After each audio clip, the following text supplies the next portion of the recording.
Space Tangents by Jerry L. Harvey Jr. I know I was supposed to be here 2 hours ago, I exclaimed. But the Pilafino putting the time coordinates in was spitballing some of the figures. We were damn lucky just to get Bubba back from the aliens and make it back to Earth before we got blown into nothing more than debris by the Elvi. I tried to hit Janet with an excuse as we walked in the door, before she could demand the reason for her tardiness. What in the heck are Elvi? She demanded anyway. Janet is a 5'2" red-headed ball of fire with a temper to match. She's part Irish and part Italian, but I'm not always sure what parts are which. She had a right to be mad. We were supposed to be at her sister's house for a cookout over an hour ago, and it was the first time I was to meet her family. But the thing is, with the Pilafino was true. So was the thing about Bubba. By all rights, he should have been killed by the Elvi. We all should have been, most likely. Of course, we never should have been there in the first place, but as the past couple of months have taught me, the universe often has plans for us we don't know about. They're aliens, Bubba tried to explain. Illegal immigrants, Janet retorted. Bubba had not heard her. Damn mean little suckers, too. I think they're still angry about the king having to spend all that time here on Earth and the influence it had about his attitudes toward Earthlings. But man, do they love peanut butter. Is he stoned or just stupid? Janet turned to me for an answer. Look, the time jump can make people a little loopy for a while, I stated. You left this morning to go play golf with your buddies and drink beer, Janet began as the volume of her voice grew. Now you show up late and want to give me some crazy story as an excuse? I'm not having it, Jack. That's me. I am Jack. Look, honey, let me change clothes and we can talk about it on the way to your sister's house. I was dressed in basic 5-pocket jeans, gray shirt, and black leather vest. My boots were square-toed and rose up my calves outside my jeans. I am not showing up at my sister's house 2 hours late for her birthday party. Maybe you and the Three Stooges ought to explain things to me now. Well, we were just kind of glad to be back on Earth and all, Dingo said. I think I'll head on home. I've got them chinchillas to look care of. Yeah, Bubba sighed. I'm going to need turpentine to get all that Cesterian mud out of my unmentionable areas and ain't quite recovered from that last donut the elves gave me. You stopped for donuts? Janet exclaimed. No, Dingo jumped in.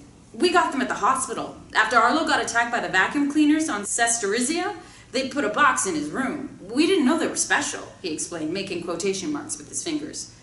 What? Janet leapt to a conclusion. You went to Colorado? That explains a lot. Wait, just calm down. Bubba jumped back into defense. We didn't go to Colorado. There was a place that seemed a lot like Vegas on Elva, but that was 2 weeks ago. What was that place? Janet spun towards me with wild eyes. You went to Vegas with these bozos?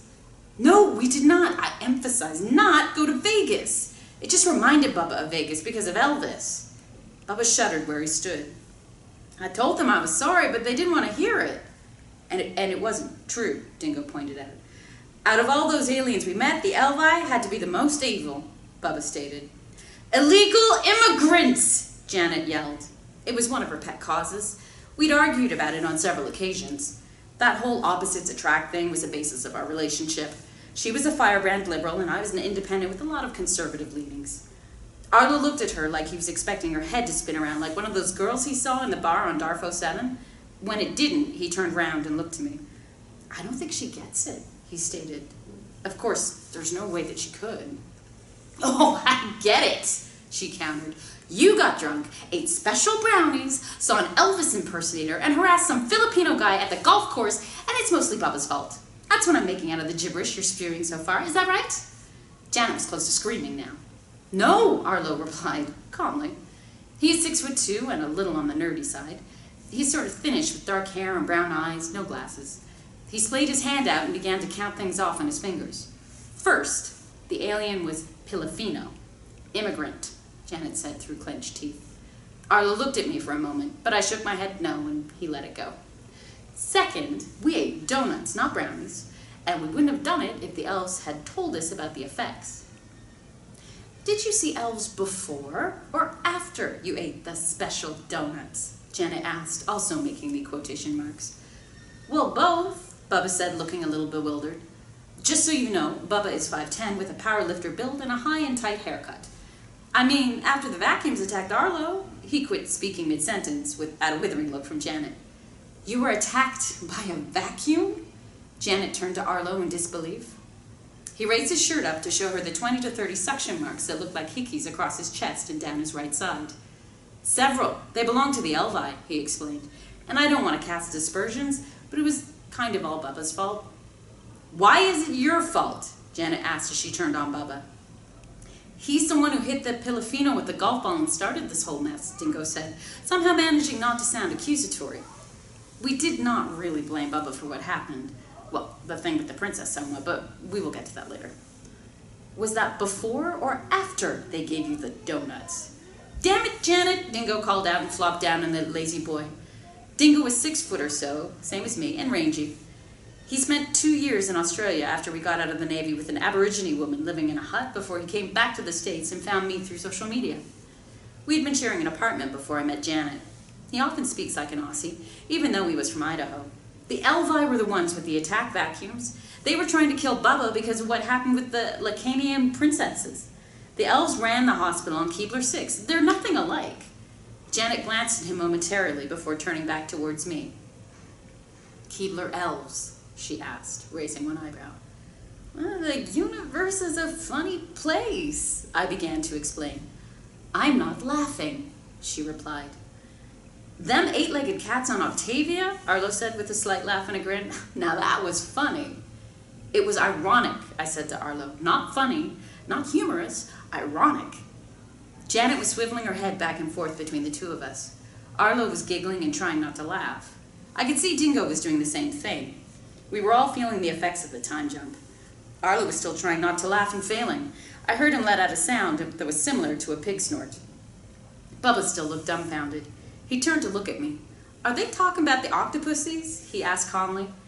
I'm usually considered the sanest of the group and the de facto leader in times of crisis, such as facing off with Janet.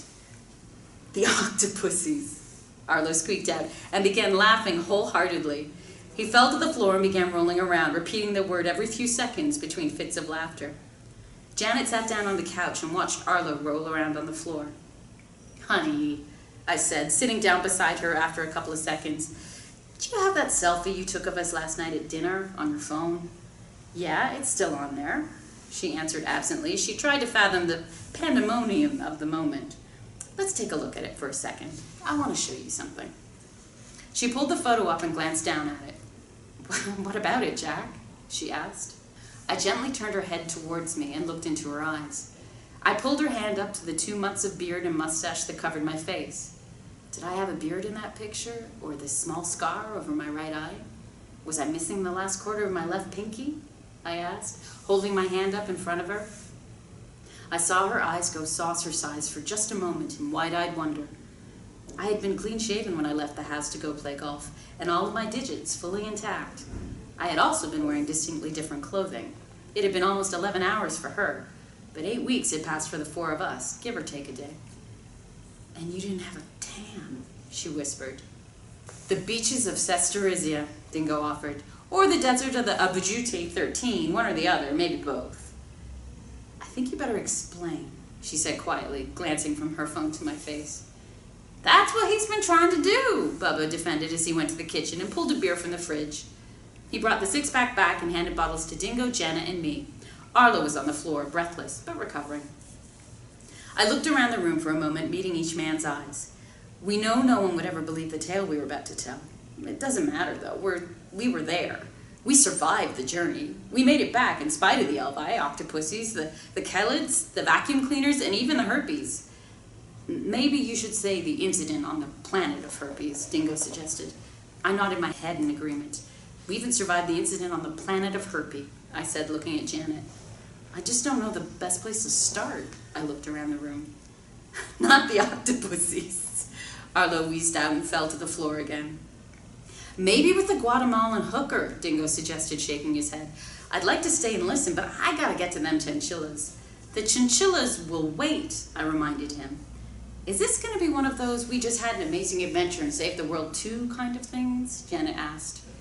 I started looking around for a confirmation. We didn't save the planet, I don't think.